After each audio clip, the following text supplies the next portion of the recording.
জীবনে সবকিছু দ্বিতীয়বার পাওয়া যায়, কিন্তু সময়ের সাথে হারিয়ে যাওয়া সম্পর্ক আর ভরসা দ্বিতীয়বার ফিরে আসে না।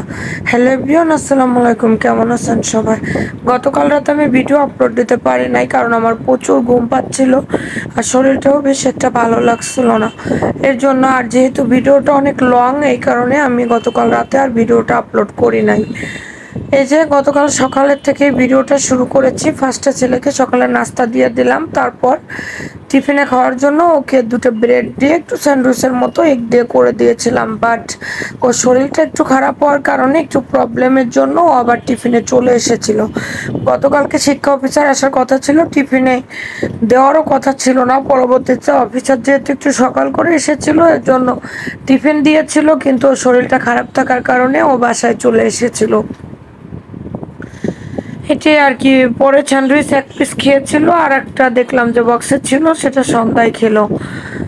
এই যে এভাবে করে আমি ওকে দিয়ে দিয়েছিলাম। ও তো ব্রেডের সঙ্গে মাংস, ডিম, যে কোনো ধরনের মানে ব্রেড আইটেমের এই স্যান্ডউইচ ধরনের খাবারগুলো সে অনেক বেশি পছন্দ করে। তারপর আমি চলে আসলাম দুপুরে রান্নায়। দুপুরে রান্না করার জন্য সব কিছু গুছিয়ে নিয়েছি। মনটা অনেক খারাপ। গতকাল রাতে আসলে শরীরটা আরও বেশি খারাপ হয়ে পড়েছে, কারণ আমি আমার পিছনের ভিডিওগুলো অবজার্ভ করছি, চ্যানেলটা সম্পূর্ণ দেখেছি। দেখে অনেক খারাপ লাগতেছিল, তাই আমি ভয়েস ওভার করার মতো অবস্থাতে ছিলাম না। এজন্য ভাবলাম যে সকালে ভয়েস ওভার করে ভিডিওটা আপলোড দিব। এই যে গতকালকে রান্নার জন্য সব কিছু কেটে বেছে সুন্দর করে গুছিয়ে নিয়েছিলাম। বিকালে লুডুস রান্না করব, আগে থেকে ভাবছিলাম, সেটার জন্য আমি রেডি করে রাখছিলাম টমেটো আর পেঁয়াজ কাঁচামরিচ কেটে। এখানে প্রথমে আমি মাংসটা রান্না করে নিব। মাংসটা রান্না করার জন্য এখানে পেঁয়াজ, গোটা মশলা, শুকনো লঙ্কা প্রথমে তেলে ভেজে নিয়েছি।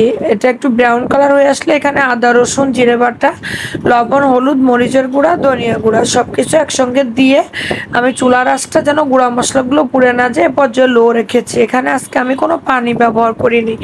আসলে আমি মাংসটা এক একদিন এক একভাবে রান্না করতে পছন্দ করি। আজকে আমি এভাবে রান্না করলাম। এক একদিন এক একভাবে আমি রান্না করি, এভাবে আমার ভালো লাগে আর কি। আজকে আমি এভাবে রান্না করতেছি। আবার হাতে মেখে রান্নার রেসিপি আছে। তারপরে অনেক সময় দেখা যায় যে আমি পানি দিয়ে মাংসটা কষিয়ে রান্না করি, ভেজে রান্না করি। যেদিন যেভাবে সময় থাকে হাতে আর কি, সেদিন সেভাবে ট্রাই করি। তবে আমার ছেলে বলে সবভাবেই তার কাছে মজা লাগে। এটি আর কি। আজকে এভাবে একটু মাংস রান্না করে নিব। আলু দিব এখানে কিছু। মাংসের আলুটা খেতে তো অনেক বেশি পছন্দ করে। গতকাল রাতে ছেলে বলতেছে, আম্মু রুটির সঙ্গে আলু দিয়ে দাও। আলু যেহেতু একটু কম দিয়েছিলাম, এর জন্য ছিল না, আলুটা দুপুরে খেয়েছিল। নেক্সট টাইম হয়তো আর একটু বেশি করে আলু দিয়ে তাকে রান্না করে দিব মাংসটা। এটা আর কি। আর এমনিতেই মাংসের আলু খেতে আমার ছেলে, তারপরে ওর আপু অনেক বেশি পছন্দ করে যে কোনো মাংসের আলুটা খেতে। এই যে এখন মাংসটাতে আমি কিন্তু এখনো কোনো পানি ইউজ করি নাই। মাংসটা থেকে পানি বেরিয়ে আসছে। যে পানিটা আসছে ওর গায়ের পানিতে আজকে আমি কষিয়ে নিব। যেহেতু চুলাটা আমি লো আঁচে রাখছিলাম, রাখার জন্য মাংস থেকে কিন্তু অনেকটা পানি এসেছে। আর এখানে আলুটা মাত্র 3টা আলু না 4টা আলু মনে হয় কেটে দিয়েছিলাম। যাই হোক, 3-4টার মতো আলু দিয়েছিলাম, মেবি মনে নাই। আর আলু কি খাবে মানুষ? এখন 1 কেজির আলু কিনতে হয় 3 কেজির টাকা দিয়ে। আলু কি বাংলাদেশে হয় না? আমি বুঝতে পারি না। যাই হোক, তারপর গরম পানি করে আমি এখানে দিয়ে দিয়েছিলাম। আজ কথায় অনেকটা জড়তা চলে আসছে, কারণ শরীরটাও ভালো না, মনটাও বিয়ের অবস্থা দেখে ভালো লাগে না। এতটা পরিশ্রম করি, আপনারা হয়তো দেখেন 1 মিনিটে একটা ভিডিও কমপ্লিট হয়ে গিয়েছে। এই ভিডিওটার পিছনে যে একটা মানুষের কতটা পরিশ্রম থাকে, যে মেক করে সেই জানে। আমার কালকে একটু আজকে মানে ওরও ভিডিওটা একটু লং, এর পিছনে আমাকে 299টা ক্লিপ নেওয়া লাগছে সারাদিনে, শর্টস প্লাস বড়। আমি যখন ভালোভাবে ভিডিও মেক করতে পারতাম না, আসলে মানুষ দেখে শেখে, যেমন ঠেকে শেখে একটা কথা, করতে করতে একটা জিনিসে মানুষ অভিজ্ঞ হয়ে যায়। তখন আমি শর্টস প্লাস বড় ভিডিওর ক্লিপ দিয়ে শর্টস ভিডিও আপলোড দিয়ে ফেলতাম। প্রথম প্রথম অবস্থাতে এত বেশি ভালো এডিটিং কাজ এত কিছু করতে পারতাম না। তখনের ভিডিওগুলোতে আমার 9,000, 10,000, 12,000 পর্যন্ত সর্বোচ্চ আমার রান্নার ভিডিওতে ভিউ আছে। আমি অন্যান্য যে রান্নার ভিডিওর পাশাপাশি যে যখন যেটা বাংলাদেশে সিচুয়েশন অনুযায়ী যে ভিডিওগুলো আমি বানিয়েছি সেগুলোর কথা ভিন্ন।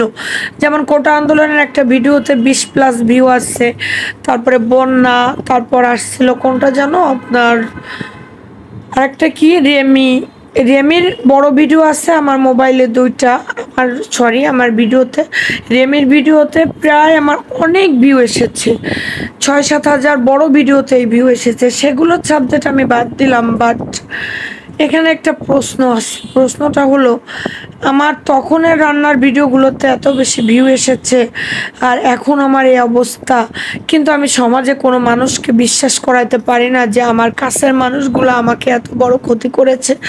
তাদের চোখে আর কি কিছু পর্দা লাগানো আছে যে এটা টকের তরকারি, আমার অনেক ফেভারিট একটা তরকারি, আমার ছেলেরও ফেভারিট। বাট গতকালকে দুপুরেও খেয়েছিল না, রাতেও যেহেতু রুটি খেয়েছে, ওর মাংস থাকলে আর কোনো কিছুর প্রয়োজন হয় না ভাত খেতে, এর জন্য ওর ফেভারিট টকের তরকারিটাও খায় নাই। আর এখানে রুটির সঙ্গে খাওয়ার জন্য একটু আমি পেঁপে ভাজি করে নেবো। এভাবে পেঁপে ভাজি ভাত রুটি দুটোর সঙ্গে ভালো লাগে। অনেকের হয়তো পেঁপেটা পছন্দ না, বাট আমার ছেলে পেঁপে পছন্দ করে, তো তাই মাঝে মধ্যে বাজারে গেলে ওর জন্য আমি পেঁপে নিয়ে আসি, এর জন্য পেঁপের তরকারিটা আমার রাখা হয়। আর পেঁপের তরকারি খাওয়া তো অনেক ভালো।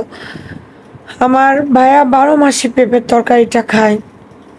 আর আজকে আপনাদের উদ্দেশ্যে আমি একটা কথা বলতে চাই। কথাটা হচ্ছে, যারা এই যে ইউটিউব প্ল্যাটফর্মে কাজ করে, যারা কন্টেন্ট বানায়, এদের কিন্তু এখানে মিথ্যা কথা বলার কোনো অপশন নেই। আমি সেদিন বড় ভিডিওতে যে কথাটা বলছি, যে কথাগুলো বলা হয়েছে, ওইখানে যদি একটা কথা যদি মিথ্যা হইতো তাহলে কিন্তু আমার ভিডিওটা কিন্তু পাবলিকের সামনে আসতো না, কিংবা আপনারা দেখতে পারতেন না। কারণ একটা ভিডিও এই আজকে 10 মিনিটের এই ভিডিওটা আপলোড দেওয়ার পরে আমার 30 মিনিট সময় লাগবে ভিডিওটা পুরো প্রসেসিং কমপ্লিট হয়ে আপনাদের সামনে আসতে। কারণ ভিডিওটা আপলোড হওয়ার পর ইউটিউবের যে রোবটটা আছে আর কি, সরি, এই সব কিছু এআই সব কিছু এটাকে চেক করে, ভিডিওর সব কথা, ভিডিওর সব কিছু ঠিক আছে কিনা চেক করার পরে তারপর আপনাদের কাছে ভিডিওটা পৌঁছায়, আপনারা দেখতে পান। এর জন্য 30 মিনিট মানে ভিডিওর ধরন অনুযায়ী একটা শর্টস ভিডিও আপলোড হতে 5 থেকে 7 মিনিট সময় লাগে।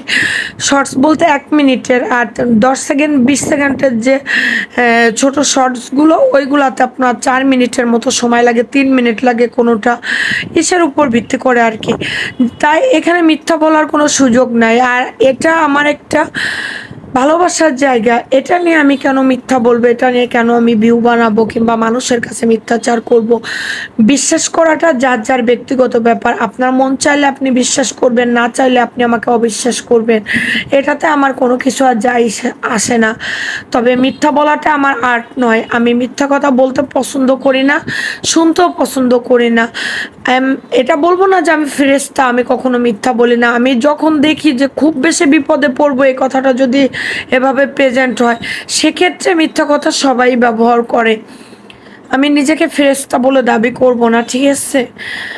এটাই আর কি। আর আমি সেদিন বড় ভিডিওতে এই বিষয়টা যদি সত্য না হতো, তাহলে আমি নাম উল্লেখ করে আপনারা আমার 3-4 দিন আগের ভিডিওগুলা পিছনের 3-4 দিন বলবো না, আমার এটা বেশি ভালোভাবে আমার মেমোরিতে নাই, বাট গত সপ্তাহের থেকে এই আজকে পর্যন্ত, গত সোমবারের পরে থেকে আমার যে বড় ভিডিওগুলো, এই ভিডিওগুলোতে আপনারা যদি ফুল দেখেন তাহলে বুঝতে পারবেন আমার অনেক বেশি কষ্ট হইতেছে। আমার ভিডিও বানানোর মানসিকতাই নষ্ট হয়ে গিয়েছে, অনেক বেশি কষ্ট হইতেছে। যে প্রাথমিক অবস্থায় আমি ভিডিও এডিটিং পারতাম না, ভালো কাজ করতে পারতাম না, তখন আমার এত হাজার হাজার ভিউ আসতো।